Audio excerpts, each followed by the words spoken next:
Hello, I'm Andrew Maskell, freshman here at Hawthorne High School. Today I will be unboxing my new Xbox One Series X/S wireless controller. Relatively cheap, costing around $40, and the product came in pretty quickly. The box of the controller is a pretty simple design. It's got a picture of the controller, the name of the company, the name of the controller itself, what color it comes in, and it has some of the features on the back.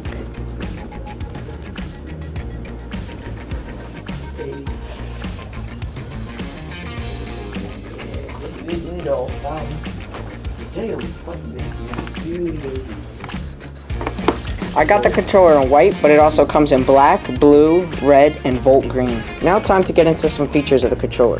So first we have the share button, which allows you to take screenshots and captures of your game without having to go into the settings, which the other controller does not have. We have a hybrid D-pad, which allows for more significant inputs in the game. We have textured grips on the joysticks, on the back of the controller here, and on the triggers and bumpers on the middle inner part of the controller.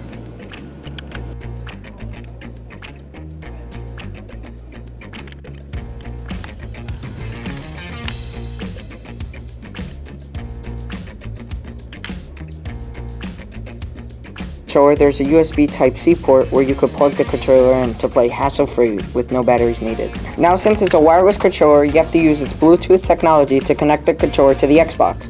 To do this, you have to hold the button on the top of the controller while at the same time holding the button on the Xbox. Both buttons should blink quickly, then start to slow down over 3-ish seconds.